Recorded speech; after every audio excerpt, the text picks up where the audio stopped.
Meus queridos, bom dia, meus irmãos. É uma alegria retornar à Igreja Presbiteriana da Ponta da Areia, agora aqui em Irajá. Eu estou tentando me controlar aqui, porque quando a gente está num lugar que é muito amado, e a nossa introdução pode ficar muito grande, né? Porque a gente tem muita coisa para falar, né? De uma igreja irmã e querida, como esta igreja.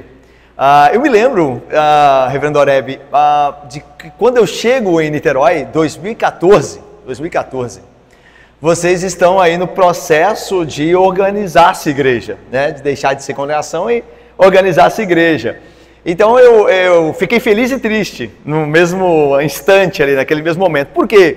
Triste, porque vocês não estariam mais como nossa congregação e a gente estaria mais perto, certo? Mas muito feliz porque, né, vocês já estariam ali organizados como igreja do Senhor, que é o propósito de todo o trabalho de congregação, né? Organizar-se e transformar-se em uma igreja independente, né? Que tenha como se sustentar, não só doutrinariamente, mas também no aspecto financeiro.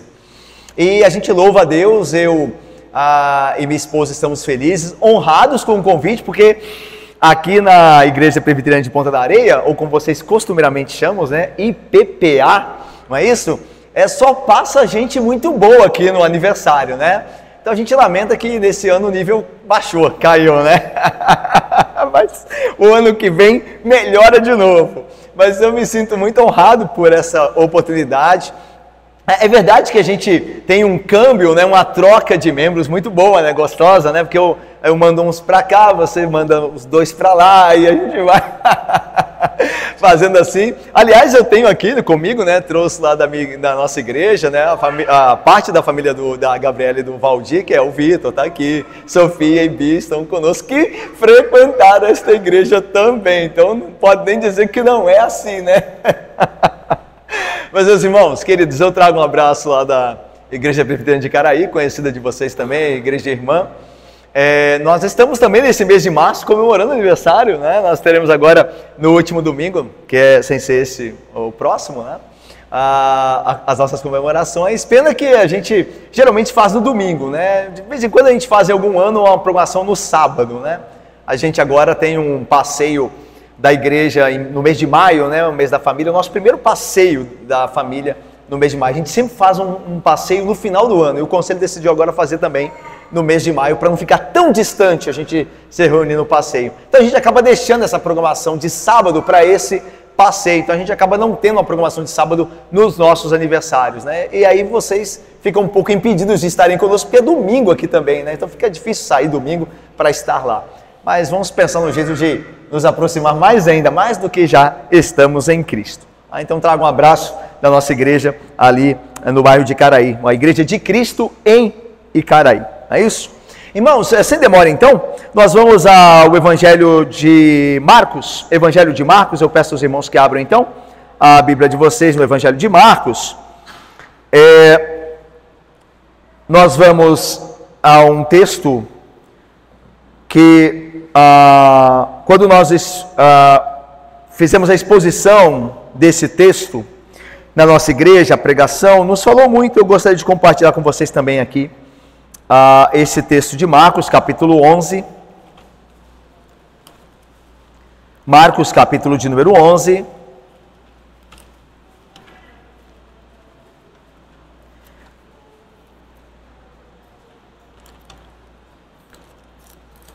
Marcos, capítulo de número 11.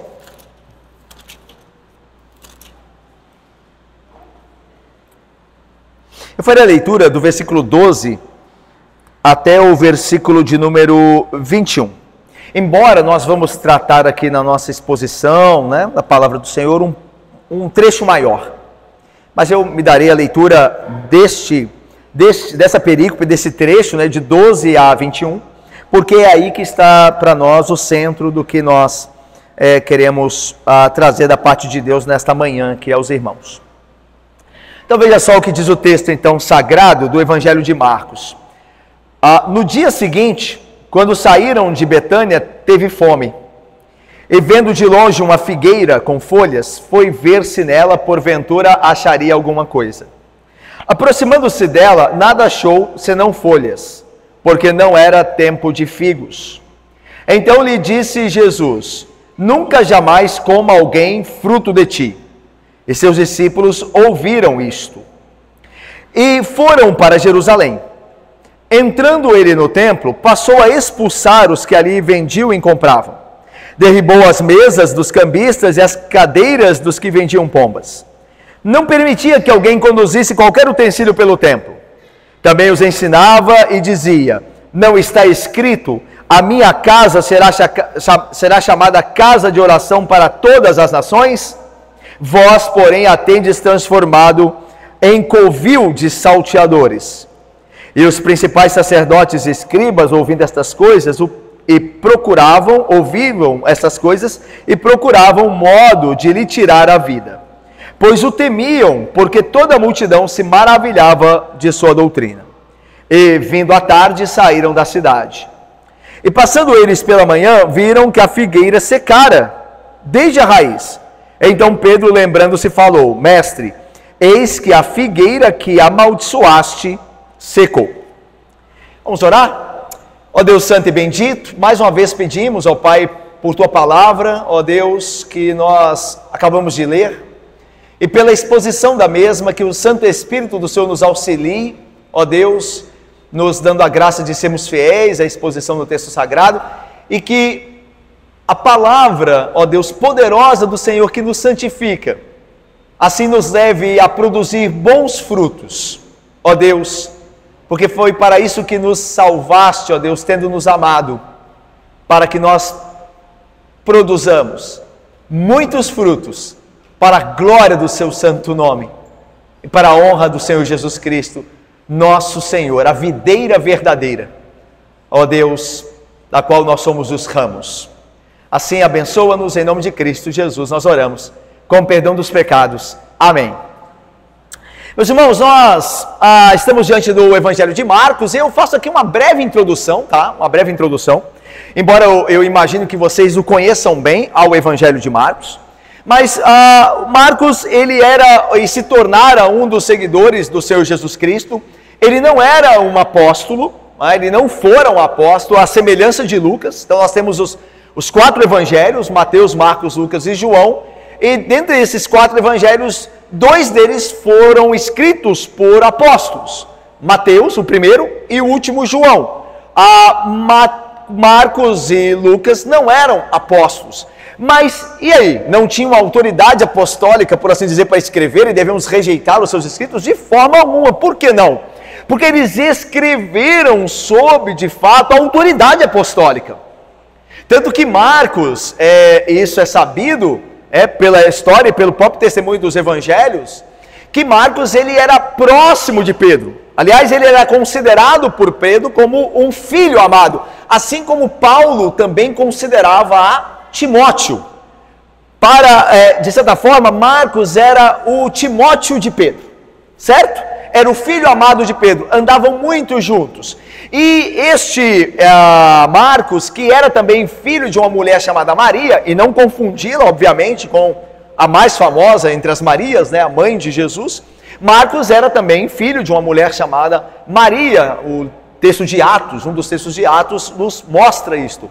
E o seu cognome, né, o seu cognominato, ou o seu nome maior era João Marcos, aquele mesmo que fora companheiro de Paulo, e o abandonar, e agora é de fato quem escreve o Evangelho. Daí a gente tem que aprender, sempre pedir graça a Deus, e ter paciência com erros de nossos irmãos e com algumas ofensas que eles nos fazem, né? Porque Deus está trabalhando neles assim como está trabalhando em nós. Eles podem vir futuramente, pela graça de Deus, produzir muitos frutos. Então esse Marcos aqui é o João Marcos, que abandonou Paulo na primeira viagem, e Paulo teve dificuldades de chamá-lo para a segunda viagem, mas depois eles em Cristo se acertaram. Paulo escreve uma das cartas pedindo que Marcos viesse vê-lo, porque Marcos lhe seria útil também, e Marcos, ele produz este evangelho que temos diante de nós aqui. Então você veja, né, como Deus restaura os homens e nos perdoa os pecados e nos acerta os caminhos. Então Marcos, esse filho de uma das mulheres que de fato criam em Deus e acompanhavam os servos de Deus, que chamava Maria, esta mulher, e não confundida, como eu disse, com a mãe de Jesus, ele era discípulo também de Pedro, e ele andou muito próximo de Pedro, e é possível, bem provável, que as informações contidas no Evangelho de Marcos sejam retiradas da fonte primária de Pedro. Então, ou seja, não só porque Marcos também foram a testemunha ocular de Cristo, mas também porque andara muito próximo de Pedro. Então ele escreve com esta autoridade, tá? Debaixo dessa autoridade de Cristo e a autoridade apostólica de Pedro, é que Marcos escreve o seu evangelho. Esse evangelho de Marcos, ele foi produzido por um pedido, né? Herman Bavinck, que trata esse contexto lá no seu livro As Maravilhas de Deus. Marcos fora escrito dentro de um contexto em que a igreja de Roma, que Pedro conhecia bem, havia visitado os crentes em Roma, Paulo fala disso, por um pedido da igreja de Roma, Pedro escreve esse evangelho. Então é bem provável que esse evangelho fora produzido para os cristãos em Roma, que estavam se convertendo, né, os gentios que estavam se convertendo em Roma, e eles pedem a Marcos que escreva o evangelho acerca do Senhor Jesus Cristo, né, o evangelho de Cristo, né, e Marcos o faz. Né? Então nós temos aqui diante de nós este evangelho de Marcos, nessa breve introdução que fiz aqui. É preciso também nós notarmos, e isso fará toda a diferença na nossa leitura aqui, nossa exposição, que Marcos, ele tem uma mente, ou a edição do seu evangelho funciona através de uma mente cronológica. Marcos está preocupado com o tempo, com o acontecimento dentro da cronologia. Diferente, por exemplo, do evangelho de Mateus. O evangelista Mateus, ele conta, né, a gente sabe que existem os evangelhos chamados sinóticos, né? São eles Mateus, Marcos e Lucas, são evangelhos chamados sinóticos. A palavra sinótico, como vocês sabem, né, significa semelhante, iguais. Então são os evangelhos iguais porque eles narram as mesmas histórias, eles narram os mesmos acontecimentos. Daí são os evangelhos semelhantes, eles se parecem muito na sua narrativa. Só que, obviamente, tem suas particularidades. E a de Marcos é que ele entende a edição do seu evangelho, né, quando ele colocou aqui os eventos escritos numa visão ou uma perspectiva mais cronológica. Ele estava mais preocupado com o tempo, com a sequência cronológica dos eventos. Já Mateus, como eu dizia antes, ele está preocupado com temas, com tópicos. Então, por exemplo, se a gente for a Mateus para ver este mesmo relato, você não vai encontrar, por exemplo, o milagre da figueira amaldiçoada, como nós encontramos aqui, entre a ida de Jesus a Jerusalém e o retorno a Betânia. Você não vai encontrar lá assim. Você vai encontrar o milagre da figueira amaldiçoada e depois a ida de de Jesus a Jerusalém para a purificação do templo. Só que em Marcos não. Em Marcos você encontra o milagre, como nós lemos aqui, no meio da ida de Jesus em Jerusalém. Ele volta a Betânia, ele sai de Betânia, amaldiçoa a figueira e volta para Jerusalém e faz a expulsão do templo. Então, ou seja, por que tem essas diferenças? Porque Mateus está preocupado com tópicos, com assuntos. Ele junta os seus textos, a sua narrativa, em assuntos. Então, tudo que Mateus tem de parábola, ele junta num lugar só, no seu evangelho. Ele não está preocupado quando Jesus falou aquela parábola, se ele falou num dia, daí um mês ele falou a outra. Ele pega todas as parábolas e coloca numa sessão só. Ele pega todos os ensinos de Jesus sobre os últimos dias e coloca lá no final do seu evangelho, numa sessão lá escatológica. Então ele divide através de assuntos. Ele não está preocupado quando aconteceu. Já Marcos está preocupado quando aconteceu. Marcos escreve cronologicamente. É por isso que você vai ver aqui esse detalhe de Jesus ir a Jerusalém, ir no templo, observar como as coisas estavam sendo feitas ali, como Deus estava sendo adorado. Ele volta a Betânia, amaldiçoa a figueira, depois vai a Jerusalém e faz a purificação do templo. Então Marcos tem uma mente cronológica, enquanto Mateus tópica e temática. Isso é importante para a gente ver, quando a gente for ver nos textos, a gente vê essas diferenças por conta dessas características e dessa intenção literária de ambos os autores. Ok? Então vamos ao texto, então, depois dessa breve introdução aqui. Breve por minha conta, viu, irmãos? Vamos ao texto, mas eu quero começar com um texto lá no capítulo 1. Olha aí, 11:1. Irmãos, uma coisa importante para a gente começar esse texto aqui, é que este aqui é o primeiro dia, o domingo, que é o primeiro dia da semana. Esta é a semana derradeira, final do ministério de Cristo, ok? Nós estamos entrando aqui no capítulo 11, na última sessão do Evangelho de Marcos. O que está acontecendo no capítulo 11? É um domingo. Lembra que Marcos é o quê? A mente dele é cronológica. Então a gente sabe o dia. É um domingo e Jesus está entrando nesse domingo em Jerusalém, ok? Esse domingo inicia a última semana dele. É aquela semana que vai terminar lá na sexta-feira, na Páscoa, onde ele vai entregar a sua vida por nós, na cruz, ok? Então é a última semana, ok? É a semana que vai acabar lá no sacrifício do seu Jesus Cristo, no madeiro, pelo seu povo para redimir os seus pecados, ok? Então é a última semana. Então Jesus entra aqui em Jerusalém, esse texto é conhecido como a entrada triunfal dele. Lembra que o povo vai saudá-lo? Hosana, Hosana, o que vem em nome do Senhor. Então esse é o episódio. Olha aí, quando se aproximavam de Jerusalém, de Betfagé e Betânia, junto ao Monte das Oliveiras, enviou Jesus 2 dos seus discípulos. Então o Monte das Oliveiras ficava a leste de Jerusalém.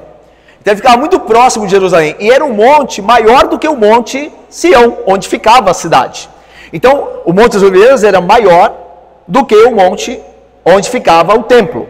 Do Monte das Oliveiras você tinha uma vista maravilhosa, não só de Jerusalém, mas principalmente do templo. Então eles estão saindo de Betânia, que fica também ao leste, eles estão passando pelo Monte das Oliveiras e vão chegar agora em Jerusalém. Esse é o caminho: Betânia, Monte das Oliveiras, Jerusalém, ok? Então ele está chegando em Jerusalém e ele envia 2 dos seus discípulos, dizendo-lhes: ide à aldeia que aí está diante de vós, e logo ao entrar achareis preso um jumentinho, o qual ainda ninguém montou. Desprendei-o e trazei-o. Se alguém vos perguntar por que fazer isso, respondei: o Senhor precisa dele e logo o mandará de volta para aqui.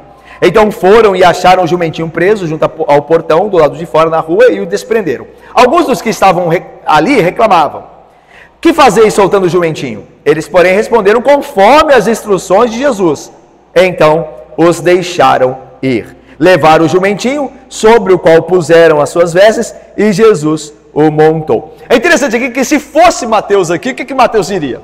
Mateus diria assim: para que se cumprisse as escrituras, né? Eis aí o teu rei montado no jumentinho. Porque Mateus está escrevendo a um auditório judeu, e ele está preocupado em mostrar que Jesus é o Messias esperado por ele segundo as profecias. Já Marcos não fala disso, mas nós sabemos isso, que é o cumprimento da profecia, porque Mateus fala, e os evangelhos vão se completando e o nosso entendimento vai aumentando acerca de Jesus Cristo, de quem ele é, certo? Como Messias. Então se cumpre a profecia, que eis aí o teu rei humilde montado na cria de um jumento, ou seja, da jumenta, o jumentinho, certo? E aí veja agora, versículo 8: e muitos estendiam as suas vestes no caminho, e outros ramos que haviam cortado dos campos. Aqui é a saudação real, tá? Esse estender as vestes no caminho, para que Jesus passasse por elas montado no jumentinho, era a ideia de que o povo o reconhecia como um rei. Lá no livro dos reis, né, nos livros dos reis, há um episódio que Jeú, lembra-se de Jeú que vai acabar com a casa de Jezabel? Lá aquele homem violento que Deus levantou para punir Jezabel e a casa de Acabe. Jeú, quando os homens, através da profecia, que Deus levantaria Jeú para destruir a casa de Jezabel, ele é feito e declarou rei pelos seus homens, eles estendem suas vestes. Há lá o texto. Eles estenderam as suas vestes para que Jeú montasse sobre elas. Então a ideia de que esse símbolo é um símbolo de que alguém está reconhecendo um rei. Tanto que esse símbolo, ele aponta para a prática hoje, com relação a algumas autoridades, do tapete vermelho. O tapete vermelho, nada mais, nada menos, estender as vestes para que se passe, é o nosso tapete vermelho, ok? É a ideia de a realeza, alguém muito importante está chegando, né?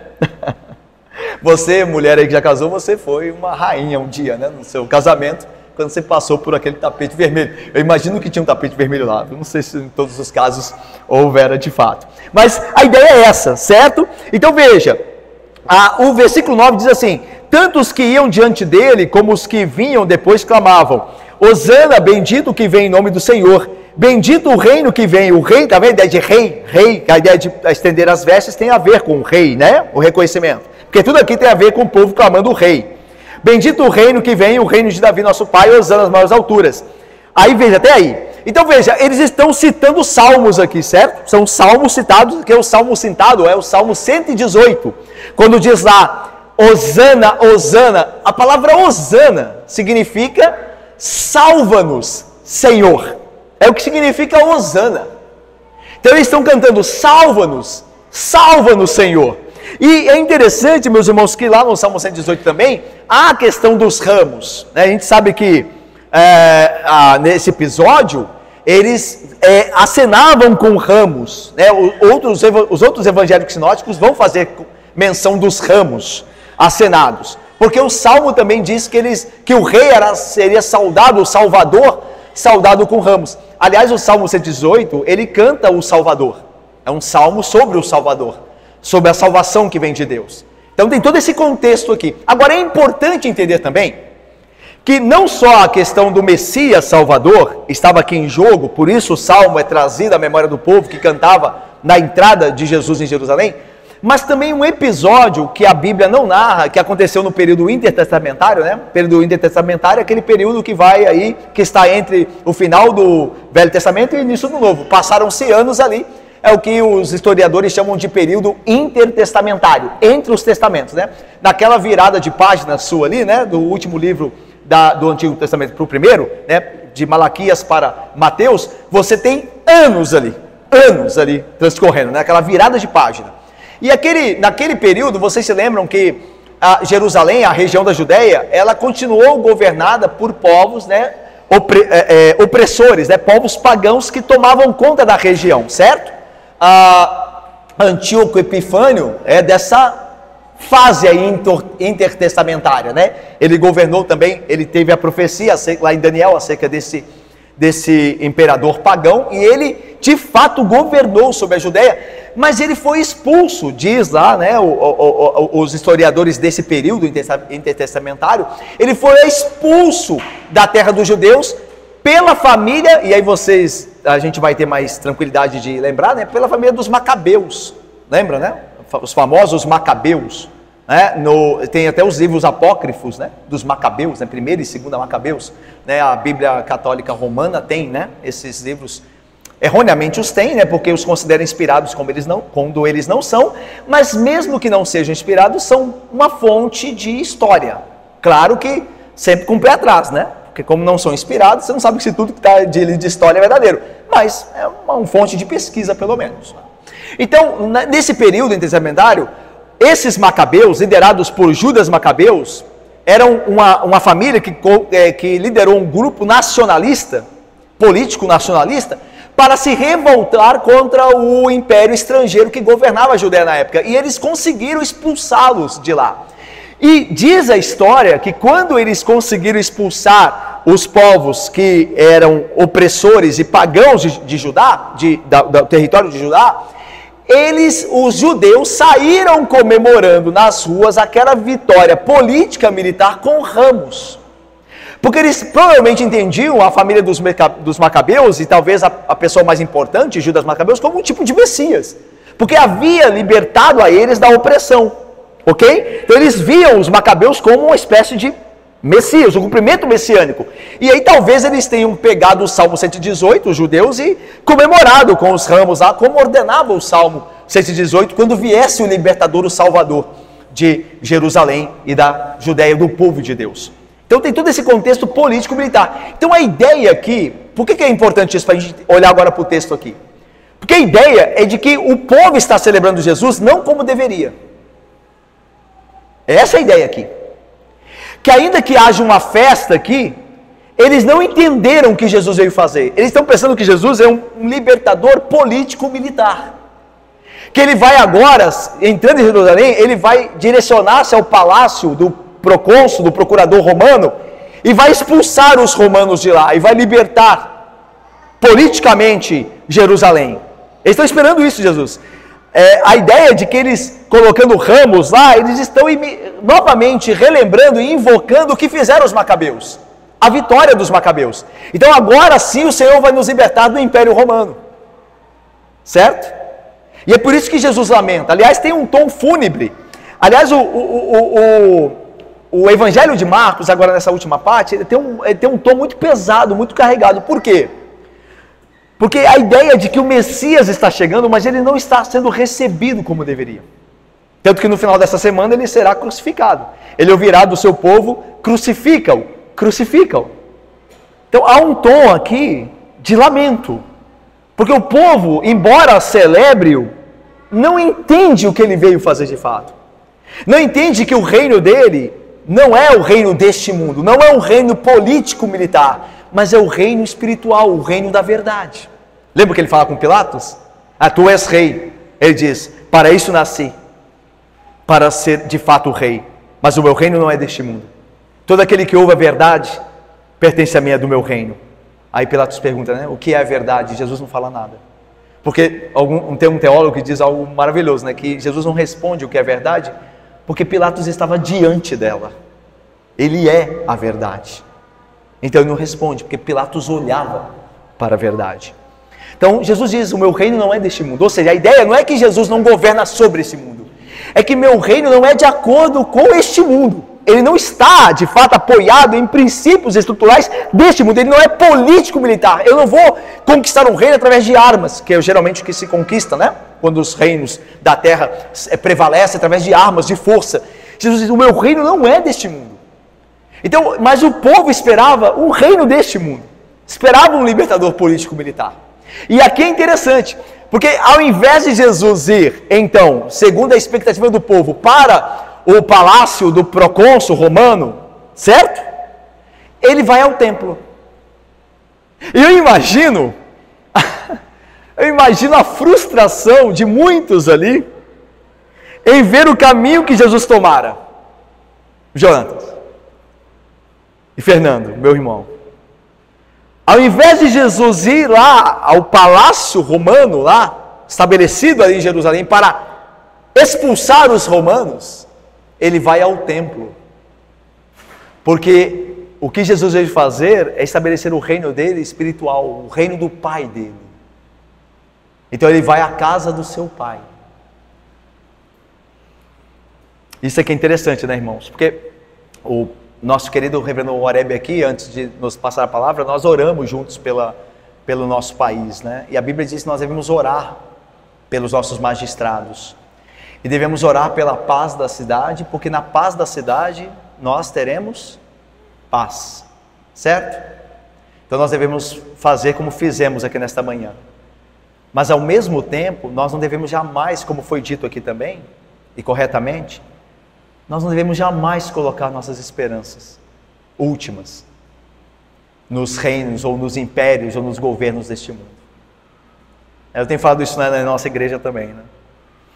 Nós não somos deste mundo, nós somos peregrinos aqui. Nós não somos cidadãos deste reino, nós somos cidadãos de um reino superior, mas nós temos compromissos aqui, certo? Ainda que a nossa pátria não seja esta. Nós temos compromissos. Então, quando eu falo isso na igreja, eu sempre digo, irmãos, não quer dizer que nós tenhamos que ser apolíticos, né? Que nós não nos devemos envolver com as pautas que governos estabelecem, porque nós temos princípios. E muitas pautas destas ferem os nossos princípios bíblicos. E nós devemos certamente nos opor. Mas por causa do Rei Jesus. Por causa dos princípios dele.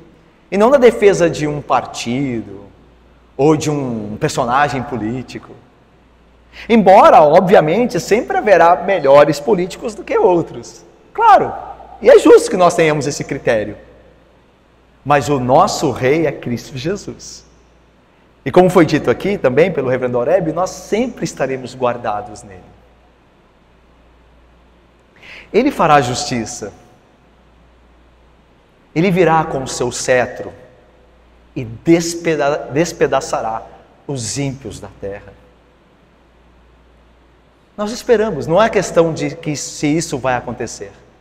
É uma questão de apenas quando irá. Que irá, irá. Nós sabemos só a hora, mas que vai acontecer, certamente. Então é por isso que nós temos paz mesmo dentro dessas circunstâncias. Por isso que a paz que excede todo o entendimento tem guardado o nosso coração. Porque nós sabemos que em última instância, como também foi dito aqui, né, pelo reverendo Oreb, em última instância nada nos acontecerá. Porque se vivemos, somos do Senhor, se morremos, somos do Senhor. Nada vai nos acontecer, além daquilo que o Senhor deseja para nós, que é o nosso bem eterno, a nossa bem-aventurança final. Então, é necessário que nós, de fato, tenhamos sempre isso em mente. Obviamente, participemos do debate, mas sabedores de que o nosso Cristo fará justiça. O nosso Rei a estabelecerá em todo o seu reino, em seu reino que não só consiste neste mundo que vivemos, mas em todo o universo.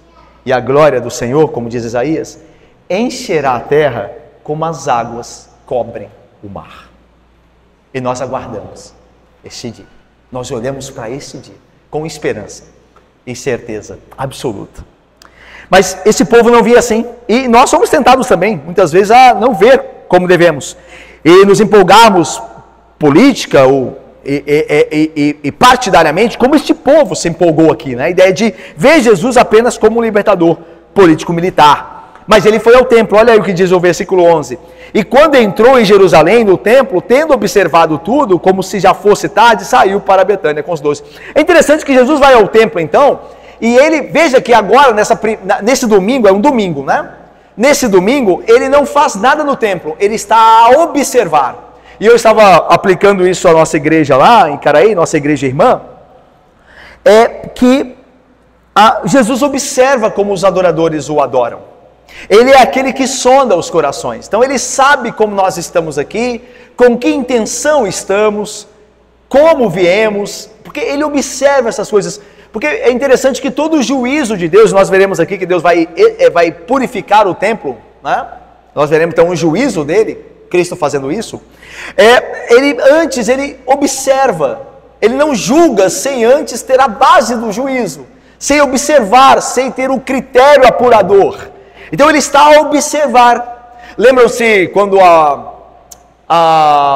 o Evangelho nos narra sobre aquela mulher viúva que deu tudo o que tinha no gasofilácio? Lembram-se? O texto diz que Jesus estava no templo, ali no pátio das mulheres, né?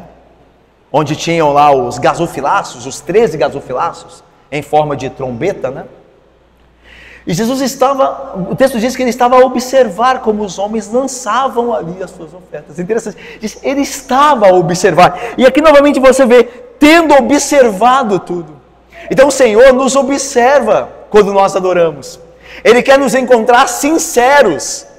Ele quer nos encontrar santos, no sentido de lutando contra o pecado, verdadeiramente arrependidos, confiantes nele, ansiosos e ansiando por receber a sua palavra. É assim que ele deseja nos encontrar, quando observa-nos enquanto adoramos.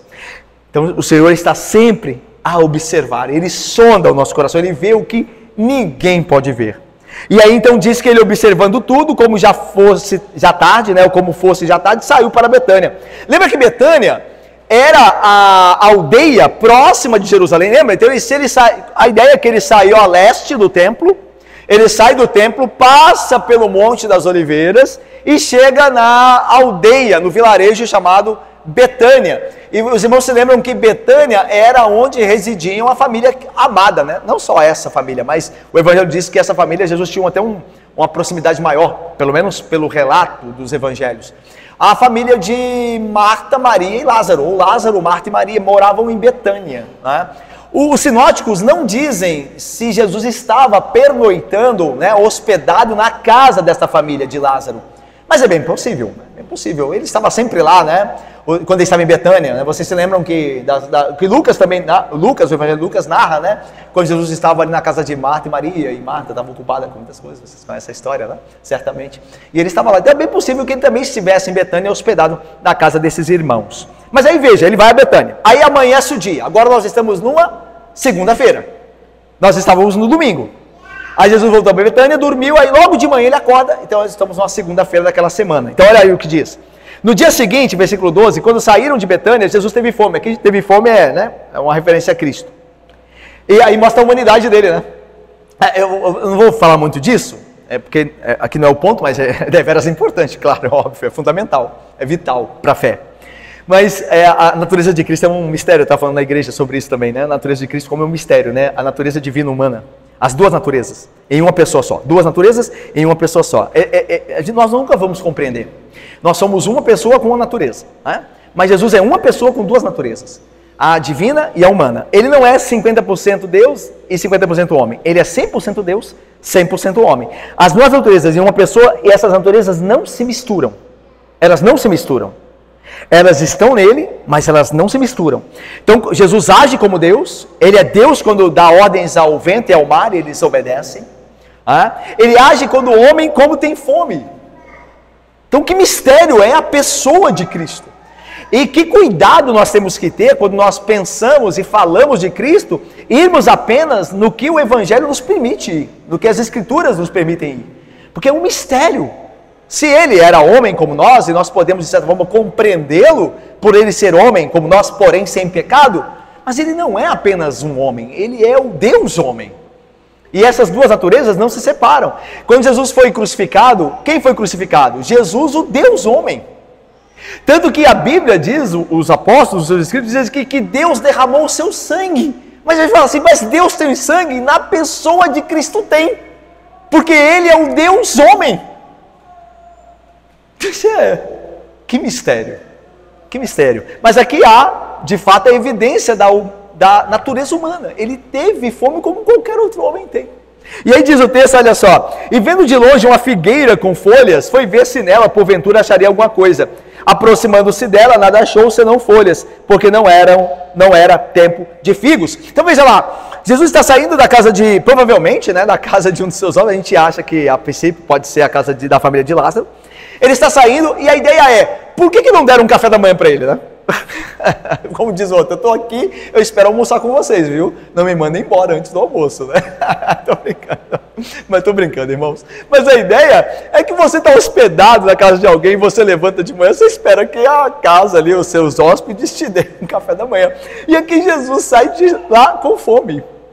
Nossa, seriam Lázaro, Marta e Maria relapsos com o mestre? De forma alguma, né? A Bíblia diz que eles amavam Jesus e eram amados por ele. João diz isso, né? Jesus os amava e eles amavam a Cristo, né? Mas a ideia aqui é ter algumas possibilidades, porque isso aconteceu, obviamente, né? Então os teólogos sugerem que talvez Jesus ele tenha levantado muito cedo para procurar um lugar solitário para a oração, como era seu costume. E ele imaginava que ao fazê-lo, a caminho de Jerusalém, ele encontraria alguma coisa para comer, como aquele procura. Outra explicação é que ele estava ansioso para ir logo a Jerusalém, para fazer a vontade de seu pai. Vocês se lembram que o Evangelho de João narra o encontro de Jesus com a mulher samaritana? E quando os discípulos voltam, porque haviam ido à cidade comprar comida para ele diz assim, a minha comida e a minha bebida é fazer a vontade de meu pai. Lembram-se? Então a ideia de que a vontade do seu pai, o pai de Cristo e o nosso pai, está acima do comer e beber. Está acima do comer e beber. É claro que não está dizendo que você deve deixar de comer e beber, óbvio que não. Mas a ideia é que é mais importante que, porque a vontade de Deus é a sua vida, mais do que comida e bebida. Aliás, Paulo vai dizer isso, porque o reino de Deus não é comida e bebida, mas alegria no Espírito Santo. Interessante essa relação de algo superior àquilo que é vital para a nossa vida aqui terrena, que é comida e bebida. A vontade de Deus é mais importante. Mais importante. Daí o salmista vai dizer, eu tenho fome de ti, a minha alma anseia, eu tenho sede de ti. A ideia de sede, fome, dedicados a Deus, a ideia de Deus é mais importante do que a comida e a bebida. Então são possibilidades, tá? Por que Jesus saiu de lá com fome, tá? Mas aí veja, ele então no caminho encontrou uma figueira, né? A figueira, obviamente, como os irmãos sabem, estão escolados aí, dá figos, né? E a figueira era uma planta muito comum entre os judeus. Aliás, você se lembra que lá em João 1, quando Filipe vai chamar Natanael, Jesus disse que viu Natanael debaixo de uma figueira. Por que a figueira era uma planta comum entre os judeus? e os judeus gostavam de tê-las em casa. Por quê? Porque a figueira dá uma folhagem muito grande. A figueira possui folhas enormes. E para o judeu, a figueira é uma boa árvore para ser plantada e cultivada, porque no calor, no verão, faz muito calor. E os judeus geralmente costumavam se esconder debaixo das folhagens das figueiras. Como provavelmente Natanael estava lá escondido enquanto lia alguma coisa. Alguns teólogos dizem que ele lia a Torá, por isso Jesus disse que ele era um israelita verdadeiro, né? Porque quando ninguém via, ele estava tendo comunhão com Deus através da leitura. É uma possibilidade, o texto não diz. Mas a ideia de que ele estava debaixo da figueira, provavelmente para se esconder do sol.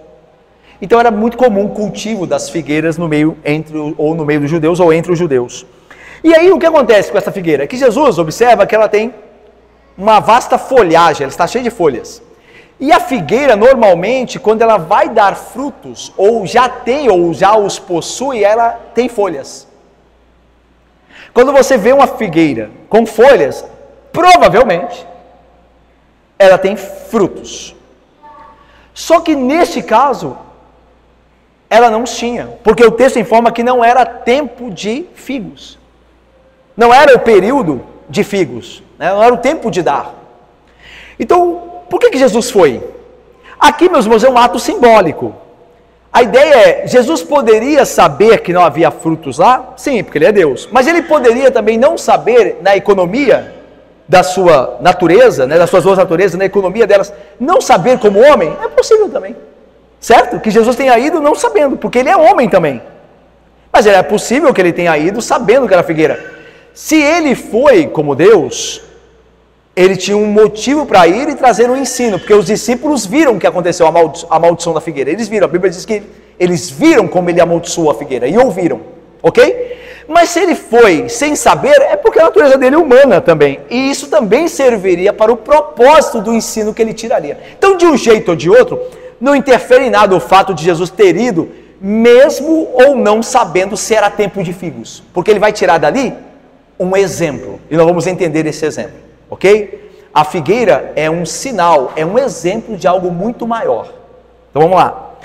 Ele foi lá e não achou fruto nenhum, nada achou, senão folhas, porque não era tempo de figos. Então disse a figueira: nunca jamais coma alguém fruto de ti. E seus discípulos ouviram isso. Veja que a figueira é um símbolo de algo, porque Jesus amaldiçoou a figueira injustamente. Alguém poderia perguntar, não era tempo de figos, certo? Embora aquela figueira tinha folhagem, o que dava sinal de ter frutos, ao mesmo tempo não era a época. Mas Jesus, por conta da folhagem, foi verificar. Chegando lá, viu que nada possuía a figueira e a amaldiçoou. Mas seria injusto de Jesus, uma vez que não era tempo de figos, então a figueira, por assim dizer, foi amaldiçoada injustamente? Não. Porque a figueira, como toda a criação, está à disposição de Cristo, porque é dele, ele a criou. E assim, ele usa a figueira como um símbolo do Israel infrutífero. Ele não foi no templo?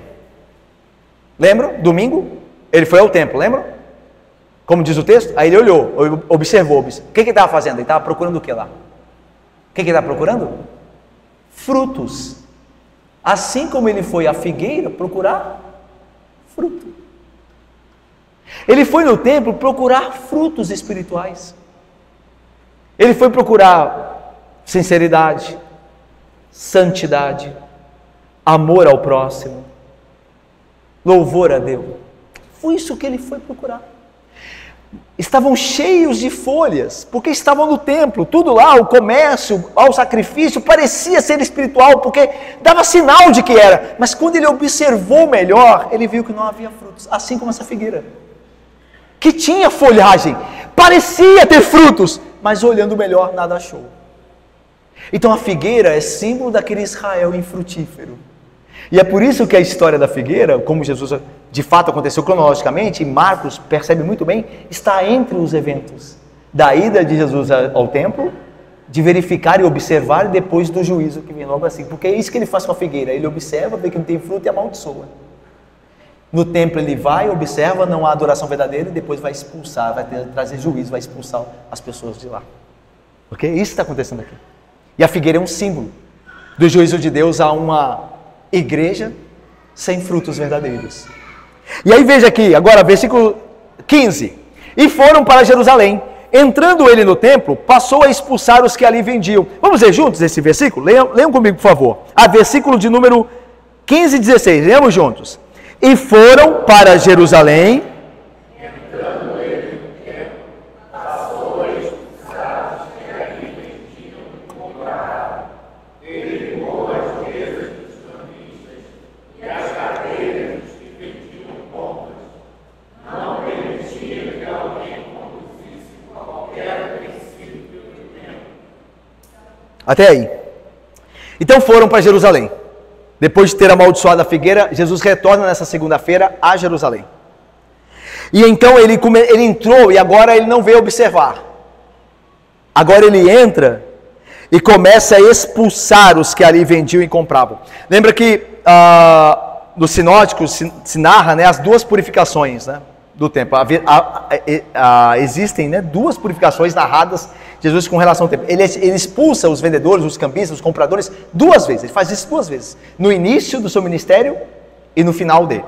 Tá? Então, você percebe aqui que agora ele não vai para observar. Ele já observou.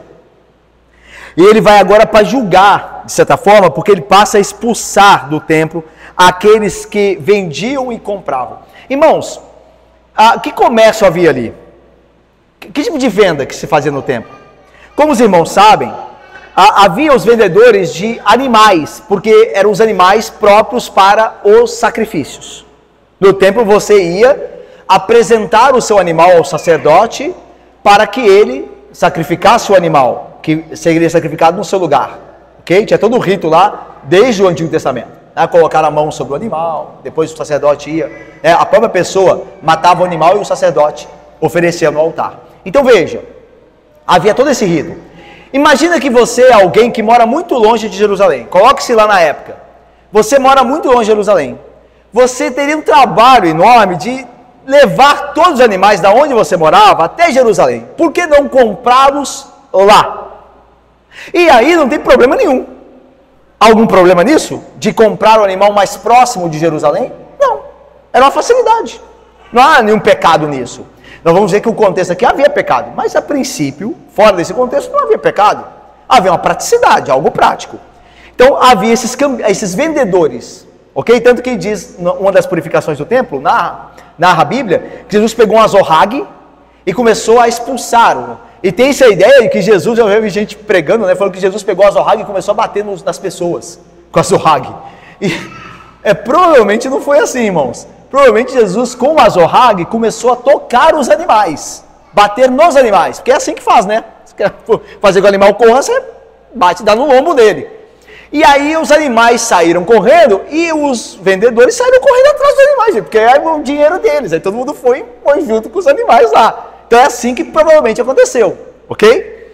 E aí então Jesus começa a expulsar esses vendedores. E os cambistas também. Quem eram os cambistas? Eram os trocadores da moeda. Existia a moeda própria do templo, para você comercializar e fazer as suas ofertas ao templo. Por que não aceitavam a moeda romana? Porque a moeda romana vinha com o retrato lá, né, esfinge de César. E César para os romanos era um deus. E havia lá então a idolatria naquela moeda. Então no templo aquela moeda não podia. Então havia os cambistas que trocavam a moeda. Então é lícito, justo, até aí.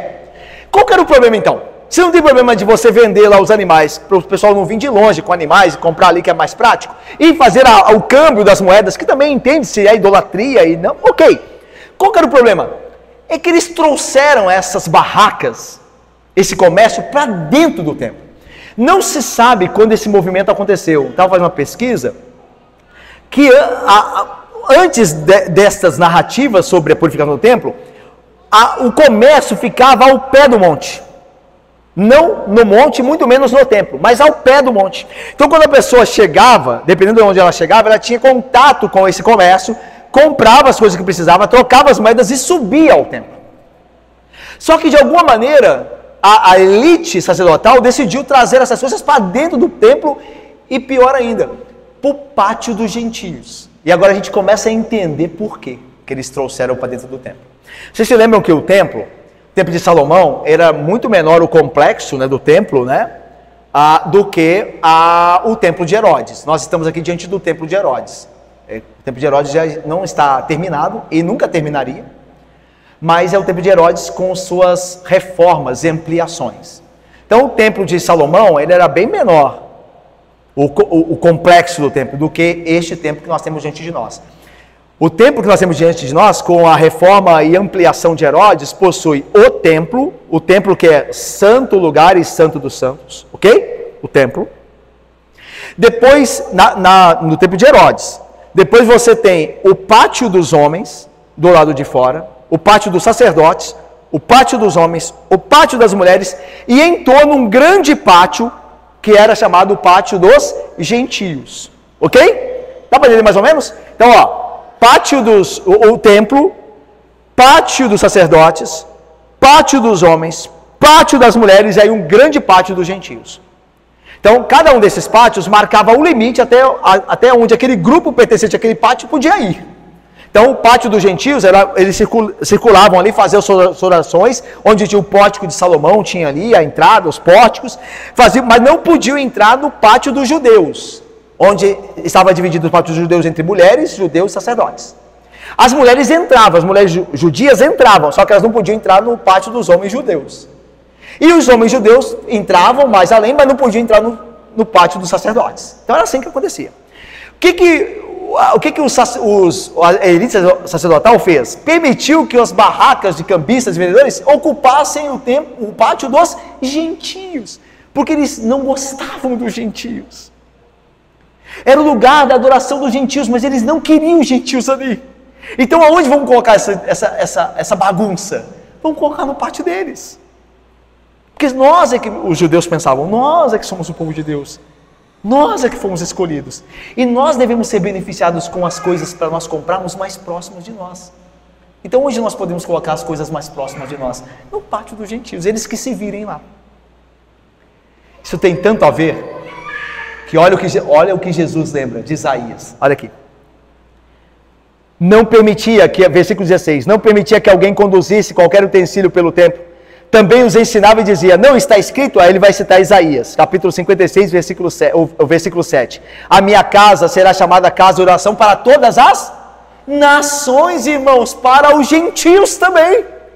E vocês estão prejudicando os gentios de orarem, de adorarem ao Pai. Essa casa é a casa de todas as nações. E é interessante que Marcos faça questão de colocar aqui casa de todas as nações, porque Marcos está escrevendo a quem mesmo? Aos romanos, gentios. Então Marcos está dizendo, vocês também são chamados a adorarem a Deus. Então veja, casa de todas as nações. E o que estava acontecendo ali é que a casa de todas as nações de oração foi transformada num covil de salteadores. Mas eu queria só lembrar que é uma coisa importante aqui também, que graças a Deus, graças ao bom Deus, não é o caso aqui de PPA, como também se espera, pela graça de Deus, que não seja, e graças a Deus Deus tem nos guardado, o caso de Icaraí. Mas nunca se sabe, né? Nunca se sabe. Se estamos de pé, pelo Senhor que estamos de pé. E, o Senhor que nos guarda. Mas a ideia de que Jesus expulsou não só os vendedores, mas expulsou também, Bia, os compradores. Aqui. Expulsou, versículo 15, os que compravam, vendiam e compravam. E é interessante isso, né? Porque fala assim, mas é só quem vendia que é culpado. Eu só estou me valendo aqui do serviço. O culpado é quem vende. Eu estou aqui aproveitando. Que culpa eu tenho? Mas quem comprava também. Então a ideia, qual que é a ideia?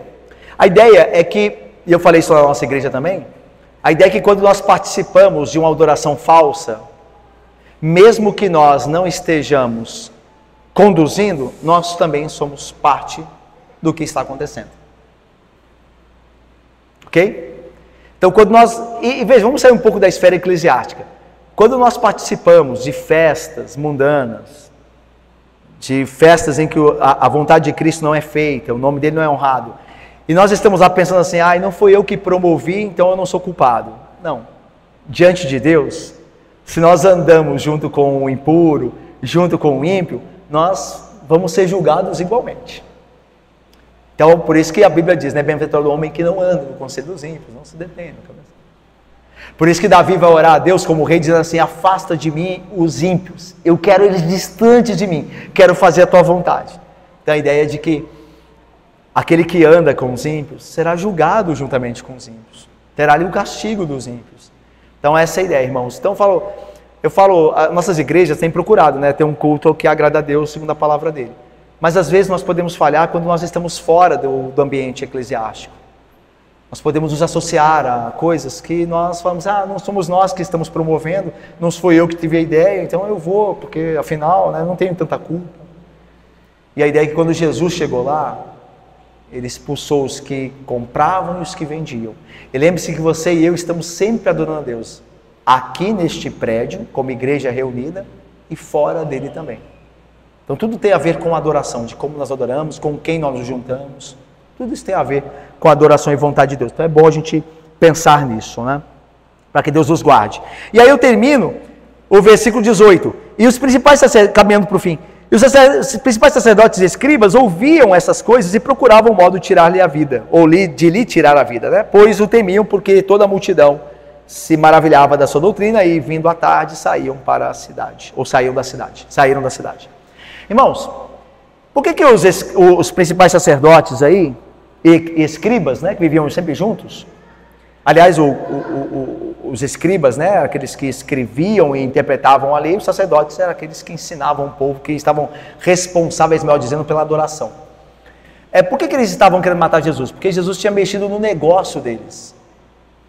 Porque, veja, aqueles cambistas e aqueles vendedores não estariam ali se não houvesse uma permissão dos principais sacerdotes e escribas. Uma licitação, né? De vez em quando aparece aí nos jornais, né? Uma licitação, ok? Então, eles não estariam ali se não fosse permitido. Quando Jesus expulsa os cambistas, Jesus está mexendo com o dinheiro deles. Com dinheiro que eles ganhavam muito, os sacerdotes principais ganhavam muito dinheiro com aquele comércio do templo. Com os peregrinos, ganhavam muito dinheiro. Então, quando Jesus mexe naquilo, eles começam a pensar como matariam Jesus. Qual que é a lição aqui? A lição é a seguinte: quando eu e você começamos a ser para os ímpios, né, para aqueles que vivem entre nós que são ímpios, dentro e fora da igreja, porque dentro da igreja pode haver ímpios também. Podem ter pastores ímpios, presbíteros ímpios, diáconos ímpios e membros ímpios. Quando nós começamos a mexer com coisas que importam a eles, de fato, então nós podemos virar objetos de perseguição e ódio. Eu falo isso porque geralmente nós proclamamos o Evangelho, entendam isso, de uma forma generalizada, sem entrar na vida das pessoas, sem chamá-las e exortá-las individualmente. Nós achamos que o serviço é só esse. Geralmente pastores acham assim, né? Que o serviço é ir pregar a Bíblia. Mas nós devemos exortar uns aos outros. E nessa atitude bíblica e dever nosso, para o bem nosso e da igreja e dos nossos irmãos, nós podemos acabar exortando um ímpio que está lá, mas não é um crente. E ele pode passar a nos perseguir. Mas o ponto é que deve ser assim mesmo. Nós não devemos ter medo de fazer isso. Porque, obviamente, há muitos mais, graças a Deus, há muito mais crentes na igreja do que ímpios. Graças a Deus. A proporção é muito diferente. Então, você certamente vai abençoar muitos irmãos, advertindo-os e exortando dos seus pecados. Ok? Particularmente, fazendo. Em particular. Mas você pode encontrar pessoas que não gostem disso e passem a te perseguir. Mas isso não deve ser o motivo de você deixar de exortar irmãos em amor, mas falar a verdade com eles. Ok? Como Jesus aqui o fez e agora está sendo alvo do ódio daqueles homens que dependiam destas coisas. Então, meus irmãos, terminando aqui, Jesus então deixa Jerusalém mais uma vez, e agora na terça-feira, que começa o versículo 20, então passamos pelo domingo da última semana, né, chamada Semana da Paixão, né? Passamos pelo domingo, pela segunda, e agora no versículo 20 estamos na terça-feira de manhã. E passando eles pela manhã, viram que a figueira secara desde a raiz. Então Pedro, lembrando-se, falou: mestre, eis que a figueira que amaldiçoaste secou. Então, ou seja, diz o texto então que na terça de manhã eles levantaram novamente em Betânia, possivelmente, e eles vão caminhando para Jerusalém de novo. Eles perceberam, os discípulos, que a figueira tinha secado. É interessante que nos outros sinóticos, eu acho que em Mateus, diz que quando Jesus amaldiçoou a figueira, ela secou imediatamente. Mas aqui em Marcos diz que na manhã da terça, ou seja, um dia depois, é que os discípulos disseram: ela secou. Então parece uma contradição, né? Ela secou imediatamente ou ela secou um dia depois? Na verdade não há contradição. O que Mateus quer dizer é que quando Jesus amaldiçoou, ela começou imediatamente a secar. A ideia de secou imediatamente, ela começou a morrer na hora que Jesus falou. Mas os discípulos só viram aquilo no outro dia de manhã. Até porque, obviamente, eles voltaram de Jerusalém à noite, na segunda. Não dá para ver muita coisa à noite, né? Mas de manhã eles olharam melhor a figueira e viram que ela tinha secado. Porque qual é a ideia aqui, irmãos? É que uma vida sem frutos secará. Eu estava falando a uma igreja que também fui bondosamente convidado para falar, que, veja só o que eu vou falar, entendam? Vou procurar ser preciso, para não ser mal entendido. O diabo, ele não se importa se você é um crente reformado. Ele não se importa. O diabo não se incomoda de você defender as doutrinas da graça. Em última instância, eu vou explicar. Em última instância, ele não se importa. Isso não quer dizer que a doutrina reformada e as doutrinas da graça, que são a mesma coisa, sejam, obviamente, más. Pelo contrário, é a doutrina do bom Deus, a palavra dele, que deve ser pregada, proclamada, ensinada, ok? Mas o meu ponto é que se você não viver isso não incomodará muito o diabo. Até porque isso lhe será uma desvantagem. O que era vantagem se tornará uma desvantagem para mim e para você. Assim como ter muitas folhas daquela figueira e não produzir frutos, como aquele Israel que tinha muita movimentação no templo, mas pouca vida espiritual, se tornou para eles uma desvantagem, um motivo de uma condenação pior ainda, porque a quem muito é dado, muito é cobrado. Não é o que a Bíblia diz? Então veja, nós temos a bênção, pensando no aniversário dessa igreja, e pensando na minha igreja lá, nossa igreja irmã, nós temos a bênção de receber boa doutrina, de ter muita folhagem. O que é isso? De olharem para a gente e falar assim, deve ter frutos lá, não é? É isso que eu quero dizer. Olhar para a gente e falar assim, tem que ter fruto ali. Tem jeito de que tem. Boa doutrina, boa confissão, tem que ter fruto. Nós temos essa vantagem, mas que essa vantagem não se torne para nós uma desvantagem, um motivo de um juízo maior ainda. Irmãos, que nós produzamos os frutos, que como igreja sejamos cheios de frutos, cheios de frutos, não só da boca para fora, mas de um coração verdadeiramente do Senhor, verdadeiramente santo, porque é isso que Deus espera. É por isso que Deus nos plantou, é por isso que Ele nos enxertou na videira, para que nós venhamos produzir muitos frutos, para a glória do Seu nome. Que Deus abençoe esta igreja querida e amada, na produção de muitos frutos, que seja uma figueira, não só cheia de flores, de folhas melhor, mas cheia de frutos. Amém. Vamos orar? Ó Deus santo e bendito, muito obrigado, ó Deus, por Tua palavra, ó Deus. Opera em nós, ó Deus, aquilo que nesta manhã ouvimos da Tua parte. Dá-nos a graça de sermos igreja cheia de fruto, ó Deus. Porque para isso o Senhor nos salvou com o Seu amor eterno e nos atraiu e nos enxertou em Cristo, para que nós o glorifiquemos alegremente, vivendo de maneira santa, arrependendo-nos de nossos pecados e e procurando cada vez mais nos consagrarmos ao Senhor. Assim nós oramos. Obrigado pela vida dessa igreja querida, obrigado pela vida do seu pastor, Deus, do conselho, da junta diaconal, dos membros desta igreja, de toda a obra do Senhor que o Senhor tem feito aqui. Ó Pai, nós te louvamos por estarmos junto de irmãos tão queridos e amados e piedosos, onde nós nos sentimos tão bem, juntos da tua família. Assim nós oramos em nome de Cristo, com perdão dos pecados. Amém.